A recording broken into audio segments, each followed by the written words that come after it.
أعوذ بالله من الشيطان الرجيم. بسم الله الرحمن الرحيم.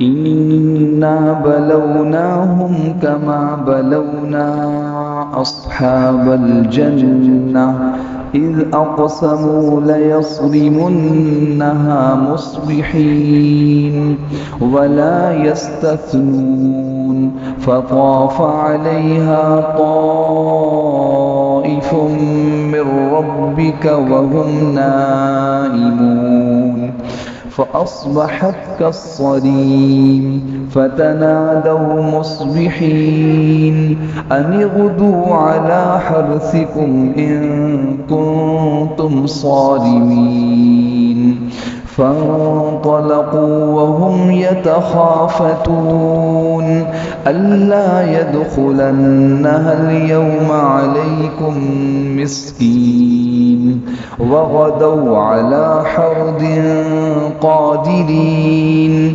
فلما رأوها قالوا إنا لضالون بل نحن محرومون قال أوسطهم ألم أقل لكم لولا تسبحون قالوا سبحان ربنا إنا كنا ظالمين فأقبل بعضهم على بعض يتلاومون قالوا يا ويلنا إنا كنا طاغين عسى ربنا أن يبدلنا خيرا منها إنا إلى ربنا راغبون كذلك العذاب ولعذاب الآخرة أكبر لو كانوا يعلمون إن للمتقين عند ربهم جنات النعيم أفنجعل المسلمين كالمجرمين صدق الله العظيم. قرآن حکیم کے 29ویں پارے کی یہ سورت ہے سورۃ القلم، اور اس سورت میں کل 52 آیات ہیں اور 2 رکوع ہیں، جن میں سے ابتدائی 16 آیات کا ترجمہ اور تفسیر گزشتہ درس میں بیان کیا گیا. آیت نمبر 17 سے آیت نمبر 35 تک جو ابھی تلاوت کی گئی ہیں، آج کے درس میں انشاءاللہ ان آیات کا ترجمہ و تفسیر سامنے آئے گا. سورت کا نام ہے قلم اور سورت مکی ہے. نبی کریم سرور دو عالم صلی اللہ علیہ وسلم کے سفر ہجرت سے پہلے نازل ہوئی، یہ مکی کہا جاتا ہے.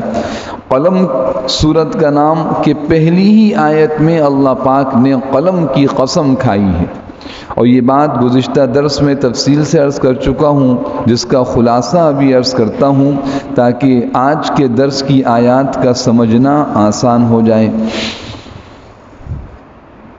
مکی صورت ہے اور نبی کریم سرور دو عالم صلی اللہ علیہ وسلم کی بعثت ہوئی جب آپ کی عمر مبارک 40 سال پہنچی. 40 سال تک آپ مکہ میں رہے ہیں. مکہ کے لوگ آپ کی صداقت، امانت، اخلاق، کردار کا اعتراف کرتے تھے، مانتے تھے کہ آپ بلند اخلاق والے، آپ سے زیادہ سچ بولنے والا کوئی نہیں، آپ سے زیادہ امانت دار کوئی نہیں، آپ سے زیادہ باحیا اور پاکیزہ کوئی نہیں. یہ سارے عرب اس کی گواہی دیتے تھے مکہ والے. جب توحید کی دعوت شروع ہوئی تو یہ نظام ہے کہ جب حق کی دعوت چلتی ہے تو باطل بھی پوری طاقت سے سامنے آتا ہے.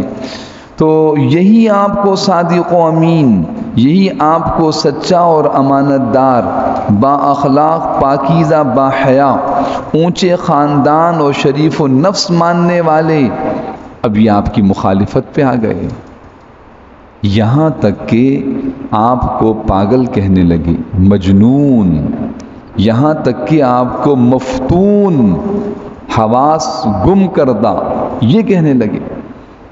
اب حضور اکرم صلی اللہ علیہ وسلم تو ان کی خیر خواہی کے لیے دین حق کی دعوت دے رہے ہیں، اور یہ آپ کو جاننے والے، آپ کے خاندان کے لوگ جن میں آپ 40 سال رہے ہیں، یہ آپ کو پاگل کہہ رہے ہیں، کیا کیفیت ہوگی؟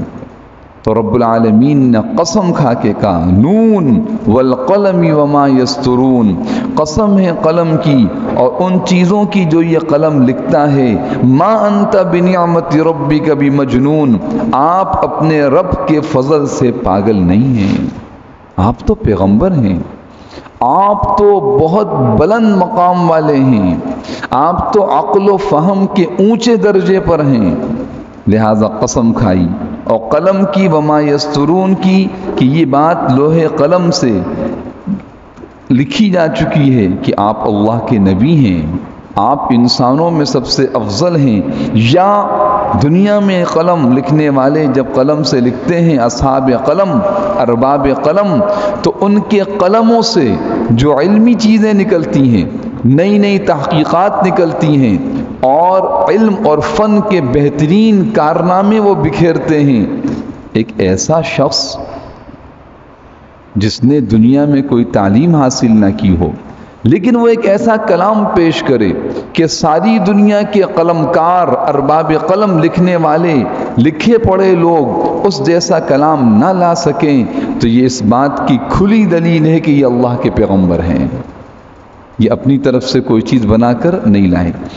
تو پیغمبر علیہ السلام کی رسالت کا ثبوت ثابت کرنا اور آپ صلی اللہ علیہ وسلم کے مقام و مرتبے کو بیان کیا، مقابلے میں آنے والے کفار و مشرکین، خصوصاً مشرکین مکہ جن کے مشہور ترین لوگ اخنس ابن شریق، اسود ابن یغوث یا ولید ابن مغیرہ، یہ بڑے نام تھے، یہ جو آپ صلی اللہ علیہ وسلم کا نعوذ باللہ مذاق اڑاتے، برا بھلا کہتے، ان کی برائی، ان کی بری صفات کو بیان کیا۔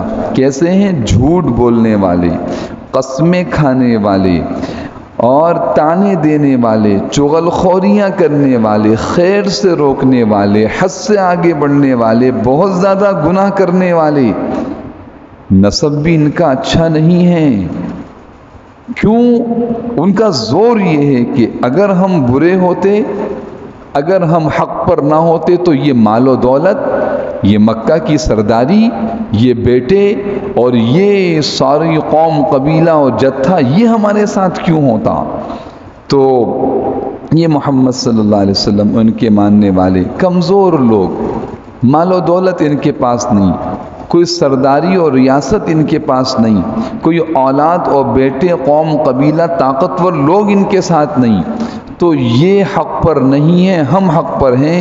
اللہ پاک نے فرمایا ان کان ذا مال و بنین، کیا مال اور بیٹے یہ ہدایت کی دلیل ہو سکتے ہیں؟ ایسا نہیں ہے، بلکہ قیامت کے دن ہم ان کو عبرتناک سزا دیں گے۔ سنسمہ علی الخرطوم، اس کی ناک پر، یہ ولید ابن مغیرہ کی ناک پر ایک داغ لگائیں گے، نشان لگائیں گے، سارے محشر والے دیکھیں گے کہ یہ ہیں وہ بدبخت لوگ جو اپنے خیر خواہ، اپنی محسن حضرت محمد صلی اللہ علیہ وسلم کی مخالفت کرتے تھے، آپ کا مذاق اڑاتے تھے۔ اس میں بہت سارے اسباق ایمان والوں کے لیے بھی ہیں کہ جب ایمان پہ قائم ہوں گے، ایمان کی دعوت دیں گے تو حالات آئیں گے، اس پہ جمنا ہے، اس لیے کہ اللہ سبحانہ و تعالی کی طرف سے آپ کی مدد و نصرت ہوگی اور حق کی مخالفت میں آنے والے ناکام و برباد ہوں گے۔ یہاں ایک آزمائش کا ذکر، انا بلوناہم، یہ آیت نمبر 17 ہے، یہاں سے خاص واقعے کا ذکر ہے۔ دیکھیے قرآن کریم کے مضامین، یعنی قرآن کریم میں جو ہدایت کی باتیں ہیں، ان باتوں میں سے ایک عنوان واقعات اور قصوں کا بھی ہے۔ قصص، نحن نقص علیک احسن القصص، اللہ فرماتے ہیں ہم بہترین قصے بیان کرتے ہیں، ہم انبیاء کے واقعات بیان کرتے ہیں، سابقہ امتوں کے حالات بیان کرتے ہیں۔ تو یہ قرآن قصہ، کہانی، واقعے کی کتاب نہیں ہے، پھر یہ واقعات کیوں بیان کیے جاتے ہیں؟ یہ واقعہ شروع ہو رہا ہے انا بلوناہم سے، خاص واقعہ، تفصیل سے واقعہ بیان کیا۔ واقعات بیان کرنے کا مقصد اہل علم اور مفسرین یہ بیان کرتے ہیں کہ انسان اپنے جیسے انسانوں سے اثر لیتا ہے، انسان اپنے جیسے انسانوں سے اثر لیتا ہے۔ کسی انسان کے ساتھ کوئی تکلیف پیش آ جائے اور ہم دیکھیں یا سنیں تو ہمارے دل پہ اس کا اثر ہوتا ہے، اچھا فلاں انسان کے ساتھ یہ ہوا، فلاں مصیبت، فلاں پریشانی، فلاں بیماری، فلاں حالات، مجھے تو اس سے بچنا چاہیے، کہیں میرے ساتھ۔ انسان بعض اوقات تصور کرتا ہے کہ اگر یہی حال میرے ساتھ ہوتا، یہ بیماری، یہ حادثہ، یہ پریشانی، تو میرا کیا حال ہوتا؟ اچھا بھئی یہ حادثہ، یہ پریشانی کیوں پیش آئی؟ اس وجہ سے آئی، میں اپنے آپ کو اس وجہ سے بچاؤں کہ مجھے بھی یہ تکلیف نہ پہنچ جائے۔ یہ انسان کی فطرت ہے۔ اللہ پاک نے حضرات انبیاء علیہ السلام کے واقعات کو بیان کیا اور قرآن میں بتایا کہ اے پیغمبر علیہ السلام، ہم انبیاء کے واقعات کیوں بتاتے ہیں؟ لنثبت به فؤادک، تاکہ آپ کے دل کو مضبوط کریں کہ اگر آپ دین حق کے لیے یہ ساری قربانیاں اٹھا رہے ہیں، قربانیاں دے رہے ہیں، مشقتیں اٹھا رہے ہیں، آپ کے بھائی حضرت موسیٰ علیہ السلام نے، حضرت ابراہیم علیہ السلام نے، حضرت لوط علیہ السلام نے، حضرت اسماعیل علیہ السلام نے، حضرت ہود علیہ السلام نے، ان سب نے، صالح علیہ السلام، یہ ساری قربانیاں اٹھائیں، تو پھر حضور اکرم صلی اللہ علیہ وسلم کو حوصلہ ہوتا، تسلی ہوتی۔ اسی طرح امت کے لیے امتیوں کے حالات، عام انسانوں کے واقعات، تو بات واضح ہوئی جی کہ واقعات کیوں بیان کیے جاتے ہیں قرآن میں۔ قصہ کہانی کی کتاب نہیں ہے، ہدایت مقصود ہے۔ یہ لوگ ان وجوہات کی بنا پر نقصان اٹھایا، گمراہ ہوئے، تباہ و برباد ہوئے، تم اپنے آپ کو ان سے بچاؤ۔ اللہ رب العالمین کی طرف سے امت محمدیہ پر خاص احسان۔ یہ بات تو ہوئی کہ واقعات کیوں بیان کیے جاتے ہیں۔ اب جو واقعہ یہاں بیان کیا جا رہا ہے، اس واقعے کا تعلق کیا ہے اس موقع پر بیان کرنے کا؟ یہ اخنس ابن شریق، اسود ابن یغوث، ولید ابن مغیرہ، ابو جہل اور بڑے بڑے سردار، یہ ناز کرتے تھے اپنے مال پر، ہمارے پاس مال ہے، قوت ہے، بیٹے ہیں، سرداری ہے، لہٰذا ہم گمراہ نہیں ہو سکتے، ہدایت پر ہم ہیں کیونکہ چیزیں ہمارے پاس ہیں۔ جیسے کہ آج دنیا میں وقت کی نگاہ سے دیکھا جاتا ہے، باعزت سمجھا جاتا ہے ان لوگوں کو جن کے پاس مال ہو، چاہے دین ہو نہ ہو، اخلاق ہو نہ ہو، نسب چاہے کیسا ہو، مال ہے، لباس عمدہ پہنا ہوا ہے، سواری اچھی ہے، مکان اچھا ہے، عہدہ اچھا ہے، یہ آدمی عزت والا ہے۔ تو اس گمان کے اندر مشرکین مکہ بھی تھے، اور حضور اکرم صلی اللہ علیہ وسلم و اصحاب کے بارے میں ان کا نظریہ یہ تھا کہ اگر یہ ہدایت پر ہوتے تو ان کے پاس بھی مال ہوتا۔ اللہ رب العالمین نے واقعہ بیان فرمایا، ایسا واقعہ جو عرب کے درمیان مشہور تھا، عرب کے لوگ اس واقعے کو جانتے تھے، اس لیے کہ یہ مکہ ہے یمن تجارت کے لیے جاتے تھے۔ یمن کا دارالحکومت آج بھی ہے صنعاء، اس صنعاء سے 6-7 میل کے فاصلے پہ ایک مقام ہے ذروان، وہاں یہ واقعہ پیش آیا تھا۔ بعض مفسرین نے لکھا ہے کہ حبشہ کے کسی علاقے میں پیش آیا، البتہ اکثر مفسرین کی رائے یہ کہ صنعاء میں جو مقام ہے، صنعاء جو یمن کا دارالحکومت تھے اس کے قریب پیش آئے۔ حضرت مفتی تقی عثمانی صاحب دامت برکاتہم نے اس میں لکھا بھی ہے کہ اس مقام پر میرا جانا بھی ہوا ہے، اور میں نے دیکھا وہاں جا کے کہ چاروں طرف ہریالی ہے، کھیت ہیں، باغات ہیں، بیچ میں ایک ٹکڑا ہے جو سیاہ رنگ کا ہے، اور وہ بالکل سیاہ پتھریلی جگہ ہے، گویا کہ جلی ہوئی جگہ ہے۔ یہاں اللہ کا عذاب نازل ہوا ان باغ والوں پر، اصحاب الجنہ کا واقعہ بیان۔ تو عرب کے اندر یہ واقعہ مشہور تھا، عرب کے لوگ جانتے تھے۔ اللہ رب العالمین نے قرآن کریم میں اس مقام پر اس لیے بیان کیا تاکہ سمجھائیں کہ یہ مال تمہیں اترانے کے لیے، فقر و غرور کے لیے، ظلم و زیادتی کے لیے، حق کو جھٹلانے کے لیے نہیں دیا گیا، بلکہ کیوں دیا گیا ہے؟ امتحان کے لیے، آزمائش کے لیے۔ دیکھیں تم اس مال پر، اس مال کو مال دینے والے کی اطاعت و فرما برداری میں لگاتے ہو یا اس کی نافرمانی۔ اور یہ کوئی پہلی چیز نہیں، ہمیشہ قیامت تک میرے اور آپ کے پاس بھی جو مال و اسباب ہیں یہ امتحان کے لیے دیے گئے، یاد رکھیے گا۔ کوئی عہدہ مل جائے، کوئی منصب مل جائے، کوئی مقام مل جائے، کچھ اسباب اللہ پاک دے دیں، ان سب میں امتحان ہے، کرتے کیا ہو تم؟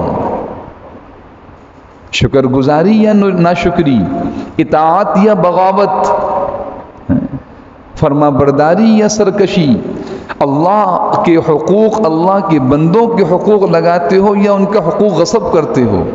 یاد رکھیے یہ فطرت کا نظام ہے، یہ قدرت کا سلسلہ ہے جو مسلسل چل رہا ہے۔ یہاں سلسلہ جو اللہ نے قائم کیا ہے کوئی اس کو روک نہیں سکتا۔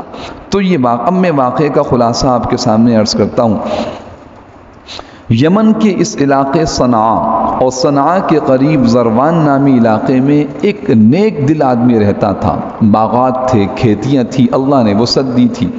اس کا نظام یہ تھا کہ جب کھیتیاں اگتی، اب یہ جہاں زرعی نظام ہے وہاں لوگ سمجھتے ہیں جہاں کھیتی باڑی کا نظام، باغات کا نظام ہے، جب پھل کٹتا ہے تو باغ والے، کھیتی باڑی زمیندار کی بڑی آمدنی کی امیدیں ہوتی ہیں۔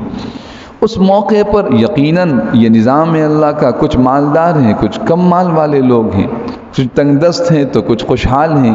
تو تنگ دست لوگ اس موقع پہ آ جاتے ہیں دیہاتوں کے اندر، کچھ تھوڑا بہت غلہ ہم کو مل جائے، تھوڑا بہت پھل ہم کو مل جائے۔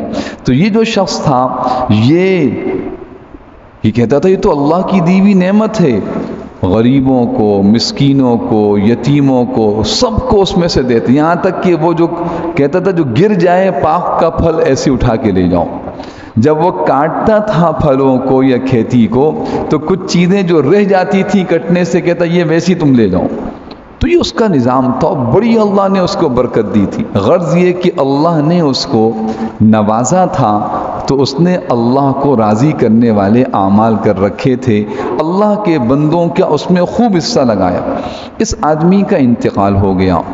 جب اس کا انتقال ہو گیا تو اس کی جو اولاد تھی، 3 بیٹے تھے، ان تینوں نے یہ کہا، نوجوان تھے، مال و دولت کی کثرت تھی، لہٰذا وہ کہنے لگے کہ ہمارے والد تو بڑے نادان آدمی تھے، بڑے بیوقوف و ناسمجھ آدمی تھے، وہ تو اتنا مال لوگوں کو مفت میں دے دیتے تھے۔ یہ کون سی سمجھداری کی بات ہوئی؟ یہ مال تو اتنے کا بکے گا تو اتنا نفع ہوگا، لہٰذا ہم کسی کو نہیں دیں گے، ہمارے ویسے خرچے اتنے زیادہ، ہمارے بیوی بچے سارا نظام، لہٰذا جب ہماری کھیتی کٹے گی، باغ سے پھل اتریں گے، کسی ایک مسکین کو نہیں آنے دیں گے۔ اللہ یدخلنہ الیوم علیکم مسکین، یہ الفاظ میں بیان کیا قرآن نے اس واقعے کو، تفصیل سے بیان کیا، کیونکہ یہ صرف ایک واقعہ نہیں ہے، یہ ہر انسان کے ساتھ اللہ کی آزمائش کا نظام جڑا ہوا ہے، ہر میرے ساتھ، آپ کے ساتھ، ہر ایک کے ساتھ۔ میں صرف سمجھانے کے لیے کہ 10 روپے ہمارے پاس ہیں، ان 10 روپوں میں 1 روپیہ یقیناً کسی مستحق کو پہنچنا چاہیے۔ 2 روٹیاں میرے پاس ہیں، اس میں چند لقمے کسی نہ کسی مستحق کا حصہ ہونا چاہیے۔ یہ اللہ کا دیا ہوا انعام ہے، میرا تھوڑی ہے۔ میری کیا حیثیت کہ میں اپنی طاقت سے کوئی چیز کما سکوں، لیکن یہ بات سمجھ میں کب آتی ہے جب ایمانی کیفیات ہوں، جب اللہ کی نعمتوں کا استحضار ہو۔ بہرحال تو ان تینوں لڑکوں نے فیصلہ کیا کہ اب کی جو والد کا انتقال ہو گیا، کھیتی اگتی ہے کہیں 3 مہینے میں، کہیں 6 مہینے میں، کہیں سال میں پھل اترتا ہے، اب کے جو پھل اترے گا اس پھل میں سے ہم کسی کو کچھ نہیں دیں گے، یہاں تک کہ وہ دن آ گیا جو کھیتی کٹنے، باغ سے پھل اترنے کا دن تھا۔ رات کو تینوں نے مشورہ کیا، یہ الفاظ ہیں قرآن کے جس کا خلاصہ عرض کر رہا ہوں، ترجمہ بھی آپ کے سامنے آئے گا۔ رات کو تینوں نے مشورہ کیا کہ صبح اٹھیں گے اور خاموشی سے جائیں گے، کسی کو پتہ نہ لگے کہ آج اپنے باغات سے ہم پھل اتار رہے ہیں، آج اپنی زمین سے ہم کھیتی کاٹ رہے ہیں، اور جانے کے بعد تیزی سے وہاں پہنچیں گے، سارا پھل سمیٹیں گے، ایک مسکین کو نہیں اندر آنے دیں گے، کسی کو اس میں سے کچھ بھی نہیں دیں گے۔ تو تفسیری روایت میں آتا ہے کہ ایک نے کہا، ان میں سے ایک نے کہا، اوسطہم کو ذکر کیا اللہ پاک نے، ان میں جو بہتر تھا تینوں میں، قال اوسطہم، کہنے لگا ایسا نہ کرو، ابا جان کا تو یہ معمول نہیں تھا، اگر ایسا کریں گے تو ایسا نہ ہو کہ ہم بے برکتی یا عذاب خداوندی کا شکار ہو جائیں۔ لونا خاموش رہو، کون سا عذاب، ہم نے محنت کی ہے، مال ہمارا ہے۔ جیسے آج یہ بھی کہا جاتا ہے جناب اتنی فضول خرچی، اتنا اللہ کی نافرمانی، ارے مولوی صاحب خاموش رہیں، ہمارا مال ہماری مرضی، ہم جو چاہیں کریں، لائف انجوائے کر رہے ہیں، جس طرح چاہیں زندگی گزاریں، آپ کون ہوتے بولنے والے، ہم نے کمایا ہے۔ تو ایک کو اس طرح خاموش کر دیا، وہ خاموش ہو گیا، اور اس کے دل میں تھا کہ یہ کام ٹھیک نہیں ہو رہا، لیکن وہ ان سے الگ نہیں ہوا۔ یہ ہے سب سے بڑا مسئلہ جو اس میں واقعات ہیں، اس میں جو اس واقعے کے اندر جو دروس ہیں، نصیحتیں ہیں، عبرتیں ہیں ہمارے لیے، اس میں جو سبق ہے وہ یہ ہے کہ جب کوئی تین بھائی ہیں، ایک خاندان ہے، چند دوست ہیں، کوئی اللہ کی نافرمانی کر رہے ہیں، آپ روکتے ہیں، وہ نہیں رکتے، آپ اٹھ جائیں وہاں سے، آپ ان کے ساتھ شریک نہ ہوں۔ اگر آپ شریک ہوئے تو اس لپیٹ میں آپ بھی آئیں گے، یہ قرآن کا ضابطہ ہے۔ اس نے کہا ٹھیک ہے، منع تو کیا لیکن نہ مانے، تو وہ بھی ان کے ساتھ ہو گیا۔ صبح ہوئی، نکلے اپنے گھروں سے، گھر جہاں تھے وہاں سے باغات کی طرف، جب اس باغ پہ پہنچے ہیں، اپنے چھوٹا موٹا نہیں تھا، وہ ایکڑوں پر باغ، تو وہاں پہنچ کے کہنے لگے شاید ہم راستہ بھٹک گئے ہیں، انا لضالون، شاید ہم راستہ بھٹک گئے، یہ تو وہ باغ، یہ تو وہ زمین، یہ تو وہ کھیتی ہے ہی نہیں۔ کیا تھا وہاں پر؟ وہاں جلا ہوا کھیت پڑا تھا، جو کل لہلہا رہا تھا آج وہ جلا ہوا تھا۔ جیسے کھیتی کٹ جاتی ہے اور بعض جگہ اس کی جو جلا بھی دیا جاتا ہے، کھیتی باڑی جہاں آپ لوگوں نے دیکھا ہو، ہم نے بھی دیکھا دیہی علاقوں کے اندر اس کو جلا دیتے ہیں، تو ایسا محسوس ہوا کہ راتوں رات کسی نے کھیتی کاٹ لی اور جلا دی۔ قرآن کہتا ہے فطاف علیہا طائف من ربک وہم نائمون، وہ سو رہے تھے، رب کی طرف سے عذاب آ چکا تھا اور ساری کھیتی ختم۔ تو کچھ دیر کے لیے کہنے لگے ہم تو راستہ بھٹک کے آ گئے، یہ ہماری کھیتی نہیں ہے۔ بعد میں درمیان والا کہنے لگا نہیں، یہ جو ہم نے بدنیتی کی، جو ہم نے اللہ کی ناشکری کی، اللہ کی نعمت میں اللہ کے بندوں کا حصہ ختم کیا، اس کی نحوست ہے، بل نحن محرومون، ہم محروم ہو گئے۔ اب اتنے پریشان، پوری ان کی آمدنی کمائی سب ختم، ایک چیز نہیں وہاں پر، تو ایک دوسرے کو برا بھلا، تمہاری وجہ سے، تمہاری وجہ سے، تمہاری وجہ سے، جیسے کہ ہوا کرتا ہے۔ پھر اس کے بعد چونکہ یہ ایمان والے تھے اور اللہ نے ان کو توبہ کی توفیق دی، کہنے لگے نہیں، دراصل ہم نے اللہ کی انا کنا طاغین، ہم نافرمان، ہم سرکش، یا اللہ ہمیں معاف کر دیجئے، آپ کی ذات پاک ہے، ہم سچی توبہ کرتے ہیں، آئندہ نہیں کریں گے، ہمیں امید ہے کہ جب ہم توبہ کریں گے آپ ہم کو اس سے بہتر باغ دیں گے، عسیٰ ربنا ان یبدلنا خیرا منہا۔ تو پھر مفسرین نے لکھا ہے کہ اس توبہ اور استغفار کے ساتھ واپس لوٹے اور اللہ پاک نے ان کو ایسا باغ دیا اس کے بدلے میں، اگلی پیداوار اس جگہ پہ تو نہیں ہوئی، یہ جگہ تو اب تک نشان عبرت ہے، کیونکہ مفسرین نے ایک بات عجیب لکھی ہے کہ قرآن نے جن عذابات کا ذکر کیا ہے روئے زمین پر ہی تو عذاب ہے، قوم سمود کی بستی، قوم صالح کی بستی، قوم لوط کی بستی آج بھی موجود، جن جن جگہوں کا قرآن نے عذاب کے ساتھ تذکرہ کیا ہے آج وہ جگہیں اسی طرح ویران ہیں، آج وہ جگہیں، تاکہ عبرت ہو، قرآن سچی کتاب ہے۔ جہاں قوم لوط پر عذاب آیا آج وہاں موجود ہے اس کے نشانات، قوم صالح پر جہاں عذاب آیا اس کے آثار آج موجود ہیں، وہ جگہیں ویران پڑی ہوئی ہیں آج تک۔ سید مفتقی صاحب دامہ برکاتہم نے لکھا ہے کہ میں گیا، دیکھا وہ جگہ ساری کالی جلی ہوئی، کالے پتھر، حالانکہ اطراف میں سرسبز باغات لیکن بیچ میں وہ پورا علاقہ کالے پتھر۔ تو اللہ پاک نے، علامہ آلوسی رحمۃ اللہ علیہ اور بعض مفسرین نے لکھا ہے کہ اللہ پاک نے ان کو پھر اس سے بہتر باغ ان کی توبہ کی بنیاد پہ دیا، سنبھل گئے نا گر کے، مزید سرکشی میں نہیں گئے، نہیں کسی نے کیا ہوگا، فلاں نے کیا، اس سے پوچھتے ہیں آئندہ ہم یہ کریں گے، نہ، فوراً جھک گئے اللہ کے آگے۔ تو ایسے باغات دیے کہ ایک ایک انگور کا خوشہ اتنا بڑا ہوتا تھا کہ خچر پہ لادا جاتا تھا۔ اللہ نے ایسی برکتیں دی۔ اس واقعے کو بیان کر کے اللہ سبحانہ و تعالی خاص طور پہ مشرکین مکہ کو سمجھا رہے ہیں کہ مال دیا جاتا ہے امتحان کے لیے، سرکشی کے لیے نہیں، اور پوری امت کو، مجھے آپ کو، قیامت تک آنے والے خصوصاً اہل ایمان کو اپنے مال کو اللہ کی اطاعت میں لگانا، اللہ کی فرما برداری میں، اللہ کے محتاج اور بے کس بندوں کی حاجت روائی کے اندر۔ عجیب حدیث، عجیب حدیث۔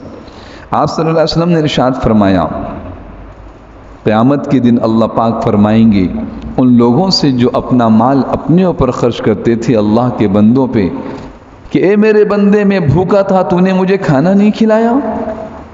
وہ حیران ہو گئے، اللہ آپ بھوکے، اللہ کو کھانے کی کیا حاجت ہے؟ تو جواب دیں گے ہاں میرا فلاں بندہ بھوکا تھا، اگر تو اسے کھانا کھلاتا تو مجھے اس کے پاس پاتا، یعنی میری رضا اور خوشنودی تجھے مل جاتی، میری رحمت اور برکت تجھے مل جاتی، تو نے اس وقت اپنے مال کو روک لیا، آج تو میری رحمت سے مایوس۔ ایک لفظ یہ بھی آتا ہے، اے میرے بندے، میں بے لباس تھا، مجھے لباس کی ضرورت، تو نے مجھے لباس نہیں پہنایا۔ اے اللہ، آپ کو لباس کی ضرورت، یہ میدان محشر کا مکالمہ ہے، قیامت کے دن کا۔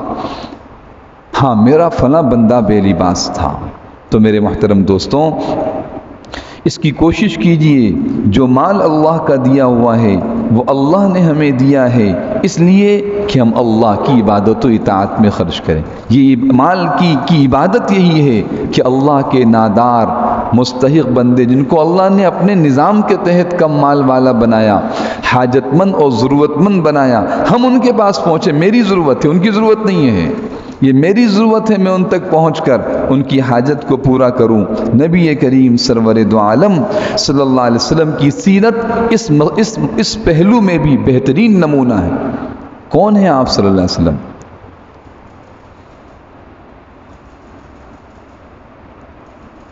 افطار کا وقت ہے، تھوڑا سا کھانا رکھا ہوا ہے، سیدہ عائشہ صدیقہ رضی اللہ تعالیٰ عنہ ہیں، آپ صلی اللہ علیہ وسلم افطار سے کچھ پہلے دروازے پہ دستک ہوتی ہے، اے آل محمد، میں محتاج ہوں، مجھے کھانا کھلایا جائے۔ آپ صلی اللہ علیہ وسلم وہ کھانا اٹھا کر اس محتاج کو دے دیتے ہیں اور خود پانی سے روزہ کھولتے ہیں۔ ہم کہتے ہیں ہمارے پاس مال نہیں، ہم خرچ کیا کریں؟ یہ آپ صلی اللہ علیہ وسلم کا اسوہ ہے، اسوہ محمدی، یہ راستہ ہے کہ اپنی حاجت کو روک کر دوسروں کی حاجت کو پورا کرنا۔ پیغمبر علیہ السلام نے مجھے آپ کو امت کو اس پہ چھوڑا ہے، تو کوشش کریں گے انشاءاللہ۔ آخری آیتوں میں اللہ پاک نے پھر سمجھایا کہ تم سمجھتے ہو کہ تم دنیا میں سرکشی و بغاوت کرتے رہو اور تم ایمان والوں کی طرح ہو جاؤ، افنجعل المسلمین کالمجرمین، ایسا نہیں ہو سکتا۔ اللہ کی ایمان، تقوی اور نیکی کی بڑی قدر ہے۔ اب ان آیات کا ترجمہ دیکھیے۔ آیت نمبر 17 ہے، اللہ رب العالمین فرماتے ہیں اِنَّا بَلَوْنَاهُمْ كَمَا بَلَوْنَا أَصْحَابَ الْجَنَّةِ، ہم نے ان مکہ والوں کو اسی طرح آزمائش میں ڈالا جیسے کہ ایک باغ والوں کو اس وقت آزمائش میں ڈالا تھا جب انہوں نے قسم کھائی تھی کہ صبح ہوتے ہی ہم اس باغ کا پھل توڑ لیں گے۔ واقعہ میں نے آپ کے سامنے بیان کیا، اب ترجمہ دیکھیے۔ اِنَّا بَلَوْنَاهُمْ، لفظی ترجمہ، اِنَّا یقیناً ہم، بلونا ہم نے آزمایا ہے، ہم ان مکہ والوں کو، ان عرب کو، کما بلونا جیسے کہ ہم نے آزمایا۔ کیوں آزمایا؟ کیونکہ میرے محترم دوستوں مکہ والوں کو نعمتیں بہت ملی تھیں۔ اگر آپ غور کریں سورہ فیل کے واقعے پر، سورہ قریش کے واقعے پر کہ یمن اور شام کو تجارت کرتے، مکہ میں تو کچھ اگتا ہی نہیں تھا، انسان زندہ کیسے رہ سکے، نہ کھانے کو نہ پینے کو، پانی بھی بہت مشکل سے ملتا تھا۔ تجارت کا راستہ کھول دیا، خوب مال کما کے لاتے تھے، بڑی وسعت و فراوانی کے ساتھ رہتے تھے۔ اب یہ ہم نے تمہیں مال دیا جس پہ تمہیں گھمنڈ ہے کہ ہم سردار ہیں لہٰذا ہم حق پر ہیں، محمد صلی اللہ علیہ وسلم ان کے ساتھی حق پہ نہیں۔ تم ذرا سنو، یہ مال تمہیں آزمانے کے لیے دیا گیا۔ انا بلوناہم، یقیناً ہم نے ان کو آزمایا، کما بلونا، جیسے کہ ہم نے آزمایا اصحاب الجنہ، بلونا، بلا، لفظ بلا بھی آئے گا قرآن کریم، بلا من ربکم عظیم، بلا، با لام الف آخر میں حمزہ، جو ہمارے یہاں بلا مصیبت، تو یہ بلا بمانے آزمائش کے ہے، عربی زبان کا لفظ ہے آزمانے کے معنی، کیونکہ آنے والی تکلیف مصیبت یہ انسان کی آزمائش کے لیے ہوتی ہے، بیماری آزمائش کے لیے، تنگ دستی آزمائش کے لیے، حادثات آزمائش کے لیے۔ کس کی طرف جاتے ہو؟ اللہ کی طرف یا اللہ کے غیر کی طرف؟ ناشکری کرتے ہو یا شکر گزاری؟ صبر کرتے ہو یا واویلا اور شکوہ؟ یہ سب آزمائش ہے، امتحان۔ انا بلونا، ہم نے آزمایا، ہم ان مکہ والوں کو، کما بلونا، جیسے کہ ہم نے آزمایا اصحاب الجنہ، باغ والوں کو، اصحاب والے ساتھی، جنہ باغ، وہی باغ مراد یمن کا۔ اذ اقسموا، اذ جس وقت، اقسموا انہوں نے قسم کھا لی تھی، ان تینوں بھائیوں نے قسم کھائی، لیصرمن، ضرور بالضرور ہم اپنے یہ باغ و کھیتی کو کاٹیں گے، ہاں اس کھیتی کو، مصبحین، صبح صبح، کسی کو پتہ ہی نہ لگے، کوئی پیچھے نہ آئے، کوئی مانگنے والا نہ آ جائے، ولا یستثنون، اور یہ کہتے ہوئے وہ کوئی استثناء نہیں کر رہے تھے۔ جب انہوں نے قسم کھائی کہ قسم ہے یا خدا کی قسم، تھے تو مسلمان، کہ ہم ضرور کاٹیں گے، انہوں نے استثناء نہیں کیا۔ یہاں دو معنی ہیں اس کے، غور کیجئے گا۔ ایک ہے استثناء کرنے کا مطلب کہ جیسے ان کے والد کہتے تھے کہ ہم باغ کاٹیں گے، باغ کا پھل توڑے نکالیں گے، کھیتی کاٹیں گے، تو اتنا اتنا حصہ اس میں سے الگ کریں گے، استثناء الگ کرنا، نکالیں گے کس کے لیے؟ ضرورت مندوں کے لیے، حاجت مندوں، کوئی جمع ہو جائے گا اس کو دے دیں گے، فلاں کو دیں گے، استثناء ہم نہیں دیں گے کسی کو، لا یستثنون، استثناء نہیں کیا، ایک معنی۔ دوسرا معنی استثناء کے کیا ہے کہ کسی بھی کام کے بارے میں کہا جائے، یہ تعلیم ہے امت کو، مسلمانوں کو، کوئی کام کہ کل یہ کام کروں گا، یہ نہ کہیں کہ انشاءاللہ یہ کام کروں گا، انشاءاللہ یہ استثناء ہے، اگر اللہ نے چاہا، اگر اللہ نہ چاہے تو پھر نہیں کروں گا، اگر اللہ اس کو پسند نہ کرے مجھے کوئی شکوہ نہیں، میں کل یہ کام کرنا ہے انشاءاللہ، نہیں ہوا کوئی بات نہیں، اللہ نے اسی طرح چاہا، ہم نے تو پہلے ہی انشاءاللہ کہا تھا، اللہ چاہیں گے تو ہوگا ورنہ نہیں ہوگا، تو انہوں نے انشاءاللہ نہیں کہا۔ قرآن کریم میں سورہ کہف کی تفصیل انشاءاللہ ہم پڑھیں گے، کسی موقع پر وہ جملہ آئے گا، وَلَا تَقُولَنَّ لِشَيْءٍ إِنِّي فَاعِلٌ ذَلِكَ غَدًا إِلَّا أَن يَشَاءَ اللَّهُ، کہ آپ حضور علیہ السلام سے کہا گیا آپ کسی کام کے بارے میں یہ نہ کہا کریں میں کل کروں گا، نہیں، انشاءاللہ کہیے۔ تو استثناء سے مراد انشاءاللہ کہنا ہے۔ دوسرا معنی اس کا، ایک معنی تو وہی ہے کہ مستحقین کو دینے کے لیے الگ نہیں کیا، دوسرے معنی یہ کہ انہوں نے انشاءاللہ نہیں کہا، اور اس کی نحوست یہ ہوئی کہ اب کل کیسے کام ہوگا۔ وہ کسی نے بڑا ایک لطیفہ سنایا، اس سے اشارہ کرتا ہوں کہ یہ موقع نہیں ہے، وقت کم ہے، کہ کوئی آدمی کوئی چیز کا یہ بیچنے جا رہا تھا، اپنا کوئی دیہات کا آدمی تھا، کوئی گدھا یا کوئی جانور مویشی، تو کہا کہ بھائی تم یہ بیچنے جا رہے ہو کتنے کا؟ بھائی میں کل جا کے بیچوں گا، اتنے کا بکے گا۔ بھائی کسی نے کہا انشاءاللہ کہہ دو، کہا انشاءاللہ کہنے کی ضرورت کیا ہے، مال اتنے کا ہے، ہر حال میں بکے گا اتنے کا۔ اچھا، پھر کسی سے اگلے آدمی نے تذکرہ کیا دیہات میں ہوتا، کل کل منڈی میں جاؤں گا بیچنے کے لیے، کتنے اتنے کا بک جائے، کل بیچ کے آؤں گا اتنے کا۔ آج بھی دنیا میں اسی طرح غفلت کا دور ہے، ہم سب اسی طرح کل کر لیں گے یہ کام، آ جانا ہمارے پاس، ہم بیٹھے ہیں نا، انا للہ، فوراً انشاءاللہ کہ نہیں، انشاءاللہ اللہ نے چاہا، ہماری کیا طاقت ہے۔ اب وہ کل وہاں پہنچا، اس نے وہ چیز بیچ دی، اس کے بعد کسی نے اس کی جیب سے سارے پیسے نکال لیے۔ اب وہ ہر بات میں انشاءاللہ کہتا جا رہا ہے، انشاءاللہ میں یہاں سے گیا تھا، انشاءاللہ وہاں یہ ہوا، انشاءاللہ۔ کسی نے کہا اب انشاءاللہ کیوں کہتے ہو؟ انشاءاللہ کہنے کا موقع تو پہلے تھا جب تم دعوے کر رہے تھے۔ تو انشاءاللہ کو لازم پکڑ لیجئے، اس کی برکتیں دیکھیں گے انشاءاللہ۔ ہر کام پہ کام، کسی بھی چیز میں دعویٰ نہ کیجئے ہم کیا، ہماری طاقت کیا، ہم کیا، ہماری حیثیت کیا۔ کائنات میں نظام تو رب العالمین کا چل رہا ہے، لہٰذا کوئی چیز بھی ہو انشاءاللہ کہنے کو لازم پکڑ لیجئے۔ کوشش کریں گے بھائی، بولیں انشاءاللہ۔ تو ولا یستثنون، انہوں نے استثناء نہیں کیا۔ فطاف علیہا طائف من ربک وہم نائمون، دیکھیں ترتیب اسی طرح ہے، پہلے میں ترجمہ اس کا کر رہا ہوں جو اس میں لکھا ہوا ہے، اس کے بعد لفظی ترجمہ۔ فطاف علیہا، پھر ہوا یہ کہ جس وقت وہ سو رہے تھے اس وقت تو انہوں نے جس وقت وہ پھر ہوا یہ کہ جس وقت وہ سو رہے تھے اس وقت تمہارے پروردگار کی طرف سے ایک بلا اس باغ پر پھیرا لگا گئی۔ جس وقت وہ سو رہے تھے، اب رات کو کہہ کے سوئے، صبح یہ کریں گے، صبح ایک بلا ان کے باغ پہ پھیرا لگا گئے، صاف کر دیا پورے باغ کو۔ فطافا، طافا، طافا یطوفو کے معنی طواف کرنا، چکر لگانا، طواف کہا جاتا ہے۔ طافا، چکر لگایا، علیہا، ان کے اس جنہ باغ پر، علیہا یہاں زمین لوٹ رہی جنت کی طرف، ان کے اس باغ پر چکر لگایا۔ طائفن، ایک چکر لگانے والی بلا، بعض مفسرین نے کہا ایک آگ تھی، بعض کہتے ہیں ایسی ہوا تھی جس میں شدت کی گرمی تھی، جیسے لو ہوتی ہے، اور جلا کے چلی گئی پوری کھیتی کو۔ فطاف علیہا طائفن، آیا ایک گزرنے والی بلا آئی، من ربک، آئی کہاں سے تھی؟ من ربک، آپ کے رب کی طرف سے، وہم نائمون، اور وہ نائمون، سو رہے، اطمینان سے، صبح اٹھیں گے کھیتی کاٹیں گے۔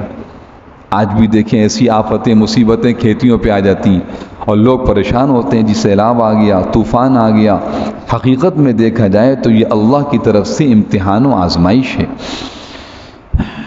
وہم نائمون، فاصبحت کالصریم، فاصبحت فرماتے ہیں جس سے وہ باغ صبح کو کٹی ہوئی کھیتی کی طرح ہو گیا، فاصبحت، پس وہ ہو گیا، کالصریم، جیسے کہ کٹا ہوا، کوئی نشانی نہیں کھیتی کا، کاٹ کے لے گیا کوئی، ایسا ہو گیا۔ فاصبحت، پس وہ ہو گیا، کالصریم، جیسے کھیتی کٹی ہوئی۔ فتنادو، یہ تو وہاں ہو گیا، یہ تو وہاں ہوا، ان کا حال کیا ہوا؟ فتنادو مصبحین، فتنادو، پھر صبح ہوتے ہی انہوں نے ایک دوسرے کو آواز دی۔ تنادو ندا سے ہے، ندا آواز دینا، پکارنا، فتنادو ایک دوسرے کو پکارنا، مصبحین صبح کے وقت، صبح اٹھے کہنے لگے چلو بھائی، ان اغدوا علی حرثکم ان کنتم صارمین، ان یغدوا علی حرثکم ان کنتم صارمین، کہ وہ اگر پھل توڑنے ہیں تو اپنے کھیت کی طرف سویرے چل نکلو، اگر پھل توڑنے ہیں تو چلو بھائی چلو۔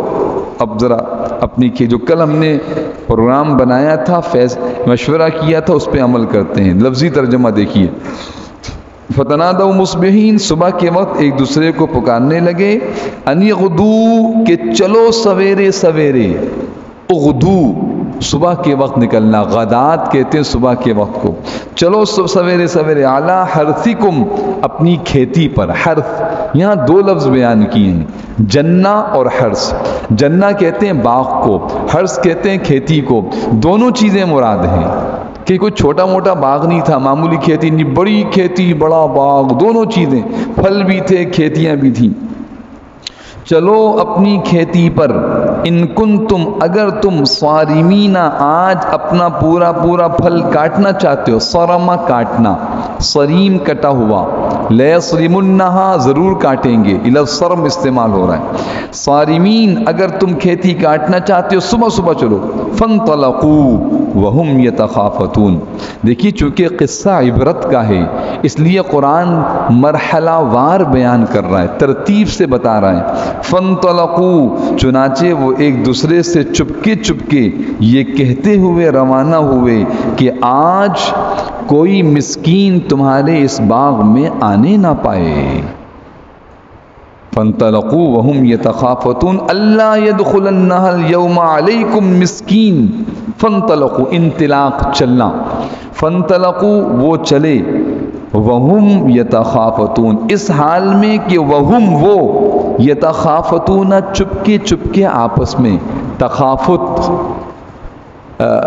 ہلکی آواز سے، خیفتن ہلکی آواز سے کوئی بات کرنا، سرگوشی، آپس میں آہستہ آہستہ کہتے ہوئے جا رہے ہیں۔ کیا کہہ رہے تھے وہ؟ ان کا قول سنیے، وہ کہہ رہے تھے اللہ یدخلنہا، کہ ہرگز داخل نہ ہو، ہاں اس باغ کھیتی میں، الیوم آج، علیکم تمہارے پاس، مسکین کوئی مسکین، ایک کو بھی نہیں دیں گے آج ہم، کسی کو نہیں دیں گے، اس ساری کھیتی ہماری ہے۔ وغدو، اور وہ بڑے زوروں میں تیز تیز چلتے ہوئے نکلے، وغدو، اور وہ تیز تیز چل رہے تھے، علی حردن، بڑے زور کے ساتھ، قادرین، کہ ہمیں پوری قدرت ہے، ساری کھیتی ہماری ہے۔ ایک ترجمہ مفسرین نے یہ کیا، وغدو، وہ نکلے، علی حردن، حرد کے معنی روکنا، کہ وہ روکیں گے، قادرین، پوری طاقت سے، کس کو روکیں گے؟ کسی لینے والے، کسی کو لینے نہیں دیں گے، ساری کھیتی ہماری، سارا باغ ہمارا، سارا ہمارا پھل ہے، کسی کا اس میں کوئی حصہ نہیں، ہم نے محنت کی۔ اچھا، اب یہ کہتے ہوئے باغ کی طرف پہنچے ہیں، فَلَمَّا رَأَوْهَا قَالُوا إِنَّا لَضَالُّونَ، پس جب اس باغ کو دیکھا تو کہنے لگے ہم ضرور راستہ بھٹک گئے ہیں۔ کیا کہنے لگے؟ ہم راستہ بھٹک گئے، یہ تو باغ ہے ہی نہیں، یہاں تو کچھ بھی نہیں ہے، لگتا ہے ہم کسی غلط جگہ پہ آ گئے ہیں، یہ ہم اپنے باغ والے راستے پہ نہیں آئے۔ ترجمہ دیکھیں لفظی، فلما، پس، رأوہا، رأو، دیکھا ان بھائیوں نے، ہاں اس اپنی کھیتی باغ کو، قالو، کہنے لگے، انا، یقیناً ہم، لضالون، راستہ بھٹک گئے، ضال گمراہ، راستے سے، اس راستے پہ نہیں پہنچے، بل نحن محرومون، لیکن جب دیکھا نہیں، یہ تو دائیں بائیں آگے پیچھے محل وقوع تو سارا وہی ہے، یہی تو ہماری کھیتی، یہی ہماری زمین، یہی ہمارا باغ، اسی جگہ، کیونکہ دائیں طرف فلاں کا باغ، سامنے فلاں کا باغ، بائیں طرف فلاں کا باغ، پیچھے فلاں کا، یہ تو ہماری جگہ ہے، لیکن کھیتی کہاں گئی؟ پھل کہاں چلا گیا؟ کل تو دیکھ کے گئے تھے۔ یہ دیکھیں، یہ ہے اللہ کی طرف سے جب پکڑ آتی ہے تو انسان پھر بالکل بے بس ہو جاتا ہے۔ تو کیا کہنے لگے؟ ہاں، پھر کچھ دیر کے بعد کہا، نہیں بلکہ ہم سب لٹ گئے ہیں، قالو بل نحن محرومون، پہلے تو کہا ہم راستہ بھٹک گئے، پھر کہنے لگے بلکہ نحن، ہم، محرومون، محروم ہو چکے ہیں۔ اب محرومیت کی وجہ کیا ہے دیکھیے آگے، قال اوسطہم، یہ آگے اوسط، اوسط کے معنی بہتر، ان تینوں میں جو بہتر تھا، قالا، کہنے لگا، ان میں جو شخص سب سے اچھا تھا وہ کہنے لگا، کیا میں نے تم سے نہیں کہا تھا تم تسبیح کیوں نہیں کرتے؟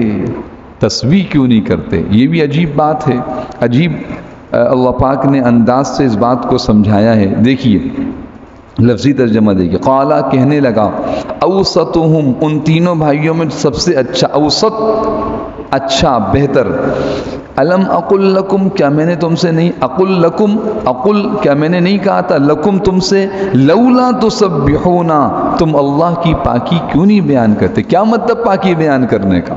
کیا مطلب تسبیح کرنے کا؟ بعض اوقات یہ ہم تھوڑا سا ذکر کرتے ہیں، اس میں یہ بات عرض کرتا ہوں کہ اللہ کا دھیان نصیب ہو جائے۔ ساری دنیا میں کفر، شرک، ظلم، قتل، چوری، ڈاکہ، عصمت دری کیوں ہو رہی ہے؟ اللہ کو بھول گئے ہیں۔ اللہ کا دھیان پیدا ہو جائے تو کون اللہ کی نافرمانی کرے؟ لہٰذا یہ ذکر اللہ کے دھیان کے لیے۔ تو یہاں وہ بھائی کہنے لگا، تم اللہ کی پاکی تسبیح کیوں نہیں کرتے؟ یعنی میں نے تمہیں کہا تھا کہ تم اللہ کی نافرمانی نہ کرو، تم اس طرح کرو گے اللہ تمہیں محروم کر دیں گے۔ دیکھو یہ ہوا، الم اقل لکم لولا تسبحون۔ ہاں، اب کہنے لگے، قالوا سبحان ربنا انا کننا ظالمین، کہنے لگے ہم اپنے پروردگار کی تسبیح کرتے ہیں، یقیناً ہم ظالم تھے۔ اب چونکہ وہ عجیب کیفیت تھی، عجیب پریشانی، بدحواسی، غم کا عالم تھا، جسے کہا تھا ایک آدمی کے سامنے اس کا پورا کارخانہ جل جائے، اس کا سارا مال تباہ ہو جائے، اس کا پورا گھر گر جائے، مال و اولاد ختم، کیا کیفیت ہوگی اس کی؟ یہ کیفیت تھی ان کی۔ تو جب ایک بھائی نے تنبیہ کی تو کہنے لگے سبحان ربنا، پاک ہے، ہم اپنے پروردگار کی تسبیح بیان کرتے ہیں، سبحان پاک ہے، ربنا ہمارا پروردگار، اس کی ہم تسبیح بیان، انا کننا یقیناً ہم، ظالمین ظلم تو ہم نے کیا، نافرمانی ہم نے کی، غلط ارادے ہم نے کیے، لیکن کیفیت چونکہ اس طرح کی تھی کہ ایک دوسرے کو اس کا ذمہ دار ٹھہرانے لگے۔ فَأَقْبَلَ بَعْضُهُمْ عَلَى بَعْضٍ يَتَلَاوَمُونَ، پھر ایک دوسرے کو کی طرف متوجہ ہو کر ایک دوسرے کو ملامت کرنے لگے۔ فَأَقْبَلَ متوجہ ہوا، بعضهم ان میں سے بعض، علی بعض دوسرے ایک دوسرے کی طرف، یتلاومون اردو میں ملامت کا لفظ استعمال، برا بھلا کہنا، تمہاری وجہ سے ہوگا، تمہاری وجہ سے ہو، تمہاری وجہ سے ہوا، تو ایک دوسرے کو ملامت کرنے لگے۔ لیکن میرے محترم دوستوں، یہاں سمجھایا گیا، نصیحت کی گئی کہ اول تو اللہ کی نافرمانی نہ کریں، اللہ کی دی ہوئی نعمت میں اللہ کا شکر ادا کریں، اس کے بندوں کو اس میں شریک کریں۔ نمبر 2، اگر آپ کے ساتھ ملنے والے، یہ کام کرنے والے آپ کے شرکا وہ راضی نہ ہوں اس پر تو آپ الگ ہو جائیں۔ اگر آپ الگ نہ ہوئے تو اللہ کی طرف سے آنے والی پکڑ کی گرفت میں، لپیٹ میں آپ بھی آ جائیں گے۔ تیسری بات کہ اگر اس قسم کی کوئی بات پیش آ جائے تو بیجا ملامت سے کوئی نتیجہ نہیں، تم نے کیا ہوگا، تم نے کیا، کوئی نتیجہ نہیں اس کا۔ حقیقت تو یہ ہے کہ سب ایک دوسرے کا ہاتھ پکڑتے کہ اللہ کی نافرمانی نہ کرو، اس وقت نافرمانی میں شریک تھے، اب پکڑ میں بھی تم سب شریک ہو۔ قولو کہنے لگے یا ویلنا انا کننا طاغین، پھر سب نے متفق ہو کر کہا افسوس ہے ہم سب پر، یقیناً ہم سب نے سرکشی اختیار کر لی تھی۔ ہاں، یہ ہے ایمان والوں کی صفت کہ اگر نافرمانی ہو جائے تو رجوع کر لیں۔ ہاں، نافرمانی پر اکڑنا یہ اہل کفر، اہل شرک اور شیطان کی علامت ہے۔ جی میں آگ سے پیدا کرتا ہوں، میں کیوں سجدہ کروں؟ مومن کبھی اکڑتا نہیں ہے، مومن کبھی ضد پر ڈٹتا نہیں ہے باطل پر، بلکہ وہ فوراً جھک جاتا ہے۔ تو یہ دیکھیے یہ الفاظ جھکنے والے ہیں۔ قولو کیا کہنے لگے یا ویلنا، ہم سب کے لیے افسوس ہے، افسوس، ویل افسوس، انا کننا طاغین، یقیناً ہم سب اللہ کے نافرمان اور سرکشی کرنے والے تھے۔ مال ہمارا نہیں اللہ کا، محنت ہم نے کی لیکن پھل اللہ نے دیا ہے، ہم نے سرکشی کی۔ اب کیا کہنے لگے؟ جب سچی توبہ کر لیں تو مایوس نہ ہوں، سچی توبہ کرنے کے بعد مایوس، کیا ترتیب ہے قرآن کی، مایوس نہ ہوں، یہ نہ سوچیں کہ توبہ کرنے کے بعد پتہ نہیں توبہ قبول ہوئی نہیں ہوئی، پتہ نہیں ہمارے ساتھ کیا ہو، کہا نہیں، ہم نے سچی توبہ کر لی، عسا ربنا ان یبدلنا خیرا منہا انا الی ربنا راغبون۔ ترجمہ لکھا ہے کیا بعید ہے کہ ہمارا پروردگار ہمیں اس باغ کے بدلے اس سے اچھا عطا فرما دے، بے شک ہم اپنے پروردگار کی طرف رجوع کرتے ہیں۔ جب ہم نے توبہ کر لی تو ہمیں امید ہے کہ اللہ ہمیں اب محروم نہیں کرے گا۔ عسا کیا بعید ہے، امید ہے، عسا امید کے لیے، شاید امید ہے، ربنا ہمارا رب، ان یبدلنا بدل دے گا، یبدی بدلے گا، لنا ہمارے لیے، اس کے بدلے میں، خیرا منہا اس سے بہتر، انا الی ربنا راغبون، ہم سے اب کوتاہی ہوئی لیکن اب ہم اللہ کے در کو چھوڑ کر کسی اور طرف نہیں جائیں گے، انا یقیناً ہم الی ربنا اپنے رب کی طرف، راغبون رغبت کرنے والے، رجوع کرنے والے ہیں۔ تو میرے محترم دوستوں، مکمل ہدایت نامہ ہے اس واقعے کے اندر میرے اور آپ کے لیے۔ کوتاہی ہم سے ہوگی، ہم انسان ہیں، غلطی بھی ہوگی، پاؤں بھی پھسلے گا، نافرمانی بھی ہوگی، اسراف و بیجا فضول خرچی بھی ہوگی، اللہ کے دیے ہوئے مال کے اندر اللہ کی نافرمانی، حق تلفی بھی ہوگی۔ کرنا کیا ہے؟ توبہ، آئندہ نہ کرنے کا عزم، اپنی اس نافرمانی والی روش کو چھوڑ کر فرما برداری و اطاعت والے راستے کو اختیار کرنا، یہ ہے راستہ ایمان والوں کا۔ اللہ پاک نے اس اگلی آیت میں لفظ عذاب استعمال کیا ہے قرآن ویسے ہی کوئی لفظ عذاب استعمال نہیں کرتا، اس کے پیچھے بڑی حکمت ہوتی ہے، اس کے پیچھے بڑی حکمت ہوتی ہے۔ حکمت سنیے جو اس آیت کے لفظوں سے معلوم ہو رہی، آیت نمبر 33 کے لفظوں میں، وہ حکمت سنیے۔ قیامت کا عذاب ہمیشہ کے لیے ہے، جہنم اس کا عذاب ہمیشہ کے لیے، سخت ترین عذاب، کوئی تصور نہیں ہے اس عذاب کا۔ جہنم کی آگ کی گرمی کو ہم دنیا کی آگ کے سامنے رکھ کے سوچ ہی نہیں سکتے، چاہے کتنی شدید آگ کیوں نہ ہو۔ تو اللہ رب العالمین فرما رہے ہیں ہم تمہیں اس عذاب سے بچانا چاہتے ہیں، ہم تمہیں اس عذاب اکبر سے بچانا چاہتے ہیں۔ کیسے بچا رہے ہیں؟ دنیا میں تھوڑی تھوڑی تکلیفیں دے رہے ہیں، چھوٹی سی پکڑ، چھوٹی سی تنبیہ، ہلکا سا جھٹکا، کہیں بیماری، کہیں تمہاری مال میں کمی، اولاد میں کمی، چیزوں میں کمی، صحت میں کمی، حالات کا لے کے آنا، حوادثات، کیوں؟ بڑے عذاب سے بچانا چاہتے ہیں، بڑے عذاب۔ تم اس سے پریشان ہو گئے تو اس کو کیسے برداشت کرو گے؟ سمجھ رہے ہیں جناب کہ لفظ عذاب کیوں کہا گیا؟ اب دیکھیں آیت کو، اللہ فرماتے ہیں کذالک العذاب، عذاب ایسا ہی ہوتا ہے۔ دیکھا یہ عذاب کی شکل تھی، پوری کھیتی راتوں رات تباہ ہو گئی۔ کذالک العذاب، عذاب ایسا ہی ہوتا ہے۔ ولعذاب الآخرۃ اکبر، اور آخرت کا عذاب یقیناً سب سے بڑا ہے۔ لو کانوا یعلمون، کاش یہ لوگ جانتے، کاش یہ لوگ جانتے۔ کذالک، اسی طرح، العذاب، یہ عذاب ہے، یہ پریشانی، تکلیف، بیماری، مصیبت، حادثات، تم سمجھو اس کو، لیکن چھوٹا ہے۔ وَلَعَذَابُ الْآخِرَةِ، اور آخرت کا عذاب اکبر، بہت بڑا ہے۔ لَوْ كَانُوا يَعْلَمُونَ، کاش کہ اس کو جان لیں، اور جاننے کا مطلب سمجھ لیں، اپنے آپ کو روک لیں، ان کاموں سے روک لیں جو بڑے عذاب کی طرف لے کے جاتے ہیں۔ بالکل اس جیسی آیت اللہ پاک نے 21ویں سپارے سورہ الف لام میم سجدہ میں بیان کی، وَلَنُذِيقَنَّهُم مِّنَ الْعَذَابِ الْأَدْنَىٰ دُونَ الْعَذَابِ الْأَكْبَرِ لَعَلَّهُمْ يَرْجِعُونَ، ہم ان کو چکھاتے ہیں دنیا میں عذاب الادنا، چھوٹی چھوٹی تکلیفیں، دون العذاب الاکبری، اس بڑے عذاب سے پہلے پہلے، تاکہ آج رجوع کر لیں، اس سے بچ جائیں۔ اب جو اس سے نصیحت نہ حاصل کرے تو میرے محترم دوستوں، وہ خود اپنی تباہی و بربادی اور اپنے اوپر خود ظلم کر رہا ہے۔ اس لیے اللہ پاک نے صاف فرما دیا کذالک العذاب ولعذاب الآخرۃ اکبر لو کانوا یعلمون۔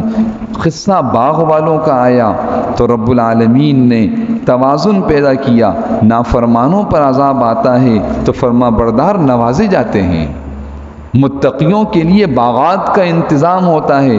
فرمایا ان للمتقین، یقیناً تقوی اختیار کرنے والوں کے لیے، عند ربہم، ان کے پروردگار کے پاس، جنات النعیم، نعمتوں بھرے باغات ہیں، نعمتوں کے باغات، ایسی نعمتیں، ایسی راحتیں دنیا میں کسی نے سنی نہیں، کسی نے دیکھی نہیں، کسی نے سوچی بھی نہیں۔ حالانکہ انسان سوچ تو بہت کچھ لیتا ہے، لیکن قرآن کہتا ہے آپ نے جنت کی نعمتوں کو سوچ بھی نہیں سکتے، ایسی نعمتیں ہیں۔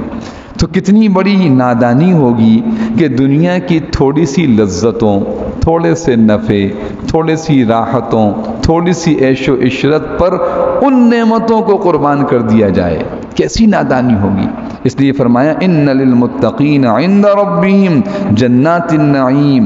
اور اے مشرکوں، کافروں، خصوصاً مکہ کے مشرکین اور قیامت تک آنے والے وہ اہل باطل جو ایمان والوں سے مقابلہ کرتے ہیں، یہ معمولی لوگ ہیں، اگر ہم گمراہی پہ ہوتے تو ہمارے پاس مال و دولت نہ ہوتا۔ تو اللہ فرماتے ہیں افنجعل المسلمین کالمجرمین، کیا ہم بنا دیں گے مسلمانوں کو مجرمین کی طرح؟ کہ ایسا ہوگا؟ ایسا نہیں ہوگا۔ مسلمین کا انجام الگ ہے اور مجرمین کا انجام الگ ہے۔ آگے اللہ پاک نے پھر تفصیل سے بیان فرمایا۔ ان دو آیتوں کو میں نے اگلے رکوع کی اس لیے لیا ہے تاکہ اگلا مضمون ذہن میں آ جائے کہ پیچھے نافرمانی کرنے والوں پر عذاب کی شکل تو فرما برداری کرنے والوں پر انعامات کی شکل، اور یہ جو آیت ہے، آیت نمبر 35، یہ بالکل کلیئر ہے، بالکل واضح ہے۔ ہاں کہیں اس دھوکے میں نہ پڑیں کہ نا ہمارے پاس تو ہم تو فلاں امریکہ میں، یورپ میں اور جناب ویسٹ میں اور فلاں، وہ دیکھیں ترقی تو وہ لوگ، زندگی تو وہ لوگ گزار رہے ہیں۔ نہیں میرے محترم دوستوں، ہم دھوکے میں، مجھے آپ کو اس دھوکے سے نکلنا۔ قرآن کہتا ہے افنجعل المسلمین کالمجرمین، کیا مسلمان و مجرم برابر ہو؟ نہیں، مسلمانوں کا ضابطہ الگ ہے، مجرموں کا ضابطہ الگ ہے۔ یہ وہ مجرم ہیں جن کو دنیا میں تھوڑی سی مہلت دی جا رہی ہے، جب پکڑ آئے گی تو انہیں کوئی بچا نہیں سکے گا۔ یہ وہ مسلم متقی ہیں جنہیں دنیا میں تھوڑا سا آزمائش و امتحان سے گزارا جا رہا ہے، اس کے بعد جب نعمتوں کی بارش ہوگی دنیا کی ساری تکلیفوں کو بھول جائیں گے۔ اللہ سبحانہ و تعالی ہمیں ان آیات کا یقین نصیب فرما دے، اور خصوصاً جو ابھی ہم نے درس میں آیات پڑھی ہیں، اس میں جو نصیحت و عبرت ہے، اللہ اس سے ہمیں نصیحت و عبرت حاصل کرنے کی توفیق عطا فرمائے، اور اللہ کی دی ہوئی جان اور مال کو اللہ اپنی اطاعت و فرما برداری میں صرف کرنے کی توفیق عطا فرمائے، تاکہ یہ ہمارے لیے دنیا میں برکت اور آخرت میں نجات کا ذریعہ بنے، پکڑ کا ذریعہ نہ بنے۔ ان آیات کو میرے ساتھ ایک مرتبہ پڑھ لیجیے۔ بسم اللہ الرحمن الرحیم۔ اِنَّا بَلَوْنَاهُمْ كَمَا بَلَوْنَا أَصْحَابَ الْجَنَّةِ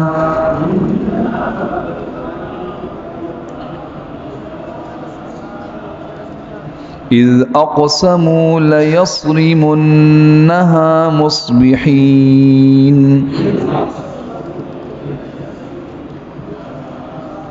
وَلَا يَسْتَثْنُونَ فَطَافَ عَلَيْهَا طَائِفٌ مِّن رَّبِّكَ وَهُمْ نَائِمُونَ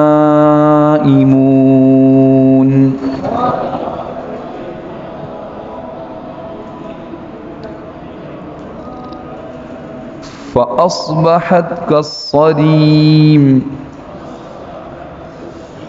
فَتَنَادَوْا مُصْبِحِينَ أَنِ اغْدُوا عَلَى حَرْثِكُمْ إِن كُنتُمْ صَارِمِينَ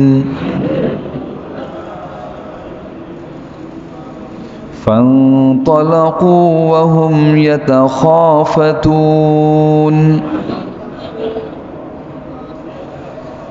أَلَّا يَدْخُلَنَّهَا الْيَوْمَ عَلَيْكُمْ مِسْكِينٌ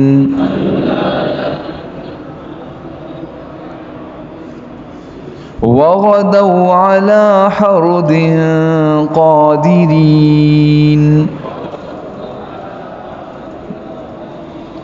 فَلَمَّا رَأَوْهَا قَالُوا إِنَّا لَضَالُّونَ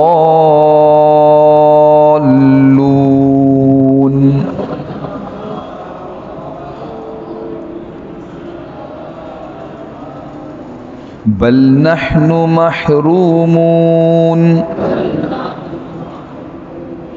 قَالَ أَوْسَطُهُمْ أَلَمْ أَقُلْ لَكُمْ لَوْلَا تُسَبِّحُونَ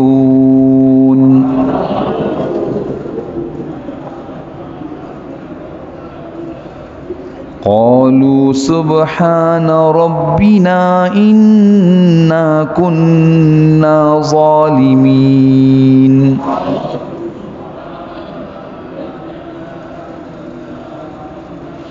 فَأَقْبَلَ بَعْضُهُمْ عَلَى بَعْضٍ يَتَلَاوَمُونَ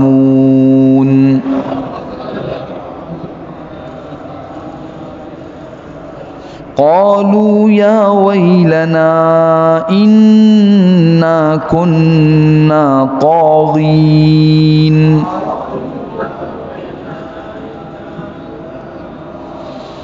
عَسَى رَبُّنَا أَن يُبْدِلَنَا خَيْرًا مِّنْهَا إِنَّا إِلَى رَبِّنَا رَاغِبُونَ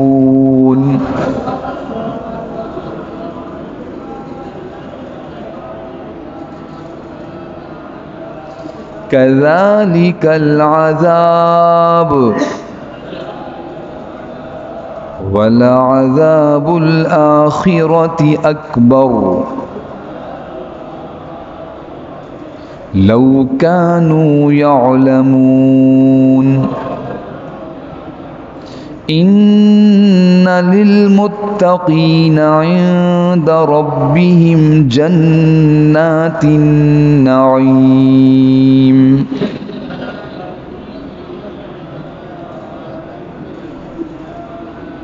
أفنجعل المسلمين كالمجرمين